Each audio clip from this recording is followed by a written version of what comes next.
Artificial intelligence Amazon, Google மற்றும் மெட்டாவில் இந்த artificial intelligence எப்படி இம்ப்ளிமெண்ட் செய்யப்படுகிறது, இதை பற்றி தான் அதோடைய டிரான்ஸ்பரன்சி வர்சஸ் ஒபேக்னஸ் எப்படி இருக்குது அப்படின்றத பற்றி தான் இந்த வீடியோவில் கவர் பண்ண போகிறோம் ஃப்ரெண்ட்ஸ்.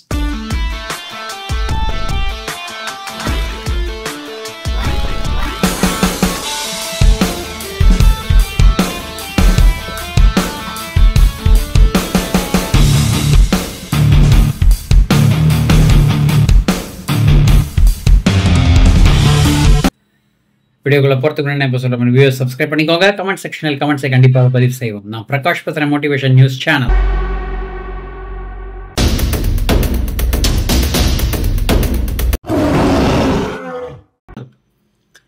இந்த வீடியோவில் நம்ம என்ன பார்க்க போகிறோம் அப்படின்னா, ஒரே ஒரு மிக முக்கியமான செய்தி தான் நான் சொல்ல வந்தேன். அமேசான், கூகுள், மெட்டா இதெல்லாம் நமக்கு எல்லாருக்குமே தெரியும். வேர்ல்டு வைடு இருக்கிற மெகா பிக் பிரதர்ஸ்னு தெரியும் நமக்கு. ஆனால் இதில் இப்போ என்ன ப்ராப்ளம் அப்படின்னா, ஆஸ்திரேலியாவில் இந்த இஷ்யூ ஸ்டார்ட் ஆயிருக்கு. ஏஐ நமக்கு தெரியும். ஏஐ என்றால் என்ன அப்படின்றத பற்றியும் ஒரு ஃபர்ஸ்ட் பார்ட்டில் கொடுத்துட்றேன். அதற்கு பிறகு அமேசான், கூகுள், மெட்டாலாம் எந்த மாதிரி யூஸ் பண்ணுறாங்க அப்படின்றத பற்றியும் நம்ம ஒரு சின்ன கவரேஜ் கொடுத்துடலாம். அதற்கு பிறகு ஆஸ்திரேலியாவில் என்ன நடக்கிறது கரண்ட்லி அப்படின்றது தான் மிக முக்கியமான சாராம்சம். ஸோ அதுலேருந்து வர நமக்கு ஒரு ஷாக்கர் இல்லைன்னா ஒரு சர்ப்ரைஸ் எலிமெண்ட் என்ன அப்படின்றதையும் பார்த்துருவோம். இந்த 3 விஷயம் தான் நான் இந்த வீடியோவில் கவர் பண்ண போகிறேன். ஃபர்ஸ்ட்டு, ஆர்டிஃபிஷியல் இன்டெலிஜென்ஸ் என்றால் என்ன அப்படின்றத பற்றி நம்ம ஜஸ்ட் ஒரு ப்ரீஃப் கொடுத்துட்றேன். ஏஐ எல்லாருக்குமே தெரியும். ஆர்டிஃபிஷியல் இன்டெலிஜென்ஸ் மிஷின் லாங்குவேஜில் மிஷின்கள், அது நெட்வொர்க்காக இருக்கலாம், இல்லைனா ரோபோவாக இருக்கலாம், இல்லை computer to computer, laptop to mobile, எந்த விதமான டிவைசஸ் எல்லாமே நெட்வொர்க் பண்ணி ஒரு டிவைஸ் இன்னொரு டிவைஸோட பேசும் சக்தியை படைத்த அந்த இன்டெலிஜென்ஸ் கொடுக்கும் ஒரு விஷயம்தான், பேசிக் இன்டெலிஜென்ஸ் கொடுக்கும் விஷயம்தான் ஏஐன்றது. ஸோ இந்த ஏஐங்கிறது இது மட்டும்தானா, இதையும் தாண்டி நம்ம சிட்டியில் பார்க்குற மாதிரி, எந்திரனில் பார்க்குற மாதிரி சிட்டிக்கு எப்படி ஒரு இமோஷன் கொடுத்து அதற்கு பலவிதமான லேர்னிங் கொடுக்கப்படுகிறதோ, ஆர்டிஃபிஷியல் இன்டெலிஜென்ஸ்ன்ற பேர்லேயே இருக்குது. அந்த இன்டெலிஜென்ஸை பேசிக்லேருந்து மீடியம்லேருந்து ஹை லெவல் இன்டெலிஜென்ஸ் வரைக்கும், சூப்பர் இன்டெலிஜென்ஸ் வரைக்கும் கொண்டு போகக்கூடிய ஒரு கேப்பபிலிட்டி உள்ள ஒரு ஆர்டிஃபிஷியல் மிஷின் லாங்குவேஜ்னு சொல்லலாம். லார்ஜ் ஃபார்மேட் ப்ரோக்ராமிங், அந்த மாதிரி நிறைய விஷயங்கள் இதில் இருக்குது. இதில் சொன்ன மாதிரி big brothers Amazon, Google, Meta, முக்கியமாக மைக்ரோசாஃப்ட் எல்லாருமே இதில் பயங்கர ரோல் ப்ளே பண்ணுறாங்கிறதுல எந்த சந்தேகமும் இல்லை. இப்போது இதுதான் நான் சொல்ல அந்த ஆர்டிஃபிஷியல் இன்டெலிஜென்ஸுடைய விஷயம். இதில் இன்னொரு ப்ரீஃபும் கொடுத்துட்றேன். ஆர்டிஃபிஷியல் இன்டெலிஜென்ஸ் இப்போ நம்ம யூஸ் பண்ண ஆரம்பிச்சிருக்கோம். பல கண்டென்ட் கிரியேஷன்லேருந்து ஆரம்பித்து இமேஜிங்லேருந்து வீடியோலேருந்து பல விதமான யூசஸ், பல engineering, you name it you have இட்ன்ற மாதிரி மேனுஃபேக்சரிங், சர்வீஸ் இண்டஸ்ட்ரி எல்லா இதுலேயுமே இப்போ ஏஐ என்ட்ரி ஆயிடுச்சு. இப்போ இதை யூஸ் பண்ணி என்ன, even Nostradamus and Baba Vanga ப்ரொடிக்ஷன்லேயே என்ன சொல்கிறாங்கன்னா, AI will play a very big role in 2025. So அது எந்த லெவலுக்கு இம்ப்ரூவ் ஆக போகுதுங்கிறத நம்ம கண்ணுக்கு முன்னாடி பார்க்க போகிறோம். ஆனால் அதே சமயம் நான் சொல்ல வர விஷயம் என்னென்னா, இந்த ஆர்டிஃபிஷியல் இன்டெலிஜென்ஸுடைய பவர், கம்ப்யூட்டிங் பவர் அப்படின்றது பல விதமாக இருக்குது. என்ன தான் எஃபிஷியன்சியை ஏற்றுறது சொன்னாலும் நிறைய இடத்துல என்ன சொல்கிறாங்கன்னா, ஹியூமன் வேல்யூவை குறைக்கக்கூடிய ஒரு விஷயமாக இருக்கிறது. பெரிய பண முதலாளிகள் இதை ரொம்ப ஹேண்டியாக பார்க்குறாங்க. ஸோ டெஃபினட்டாக ஹேண்டியாக ஏதாவது ஒரு விஷயம் வந்துச்சு அப்படின்னா, இப்போ கார் துடைக்கிறதுக்கு தனியாக ஒரு எக்யூப்மெண்ட் வந்துச்சுன்னா கார் கிளீனருக்கு வேலை இருக்காது. அந்த மாதிரி ஹியூமன் ஒர்க்ஸ் எல்லாம் எலிமினேட் ஆயிரும்ன்ற ஒரு த்ரெட்டும் இருக்க தான் செய்யுது.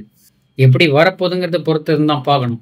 ஸோ இதுதான் நான் சொல்ல வந்த ஏஐயுடைய மறுபக்கம். இன்னொரு மிக டேஞ்சரஸான பக்கம் என்னென்னா, எலான் மஸ்கே சொல்லியிருக்காரு, ஏஐக்கு சரியான ரூல்ஸ் அண்ட் ரெகுலேஷன்ஸ் வைக்கணும்.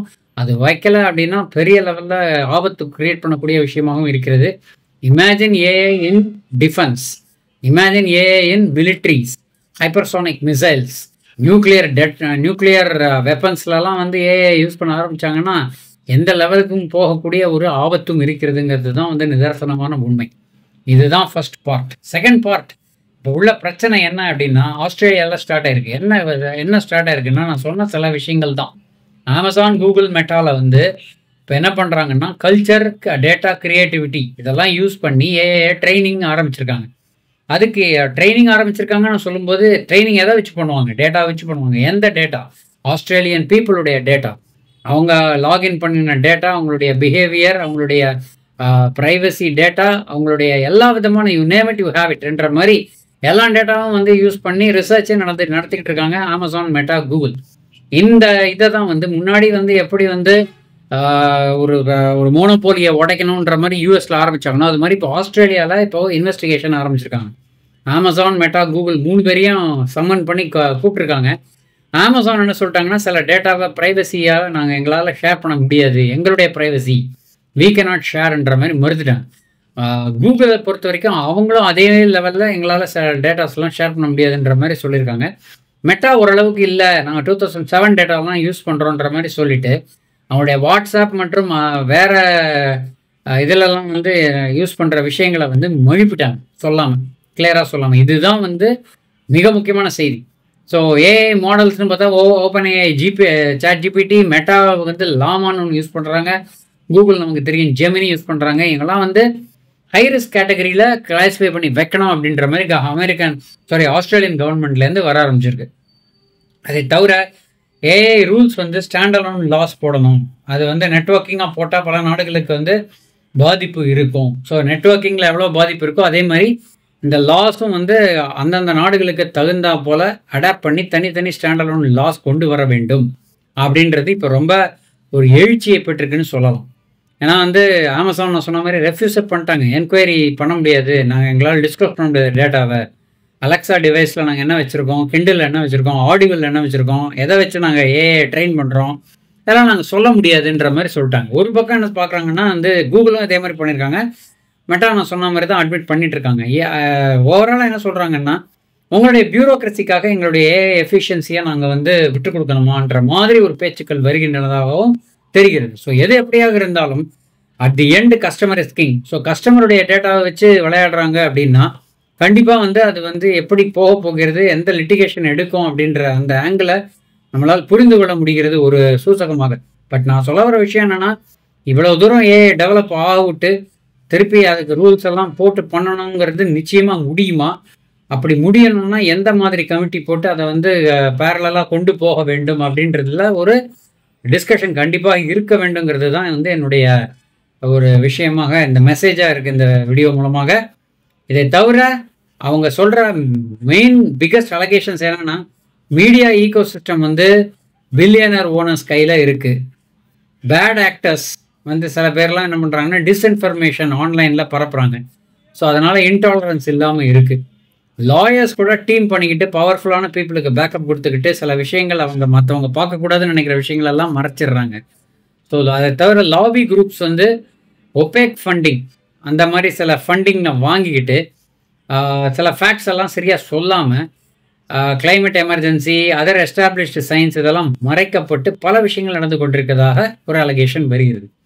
அத்தாரிட்டேட்டிவ் ஸ்டேட்ஸில் வந்து ஃப்ரீடம் ஆஃப் ப்ரெஸ் வந்து இருக்கிறதே கிடையாதுன்றது மாதிரியும், அதை அதாவது பவர்ஃபுல்லான ஹேண்ட்ஸ் வந்து அதை நசுக்குவதாகவும் சொல்லப்பட்டிருக்கிறது. ஸோ இதுதான் நான் சொல்ல வந்த இந்த ஏஐடைய பாதிப்புக்கான கவர்மெண்ட் ஆஃப் ஆஸ்திரேலியாவுடைய சில கன்டென்ஷன்ஸ் அவங்க கூப்பிட்டு பேசியிருக்காங்க. இது இன்னும் வரும் நாட்களில் மிக தீவிரமடையும் ஒரு பொட்டென்ஷியல் பாம் இருப்பதாக நான் வந்து ஃபீல் பண்ணுறேன். கண்டிப்பாக நம்ம அதை வாட்ச் பண்ண வேண்டிய விஷயம் இருக்குதுன்னு தான் சொல்லி இந்த வீடியோ பதிவை நான் முடிக்கிறேன். என்னுடைய கேள்வி ஆஸ் யூஷுவல், உங்களுடைய கருத்துக்கள் என்ன இந்த பதிவை பற்றி? ஏஐ வருவது நல்லது கெட்டது ரெண்டுமே இருக்குது, எப்படி அதை பேலன்ஸ் பண்ணி கொண்டு போக வேண்டும்? இப்போ ஆஸ்திரேலியன் கவர்மெண்ட் இன்றைய தினம், நாளைய தினம் வேர்ல்டு ஓவர் இது வராதுன்னு நிச்சயமாக சொல்ல முடியாது. ஸோ எப்படி கொண்டு போகலாம் என்ற கமெண்ட்ஸை பதிவு செய்யும்படி கேட்டுக்கொண்டு இந்த பதிவை இத்துடன் முடிவு செய்கிறேன். சுவாரஸ்யமான தகவலுடன் மீண்டும் இணைவோம். நன்றி, வணக்கம்.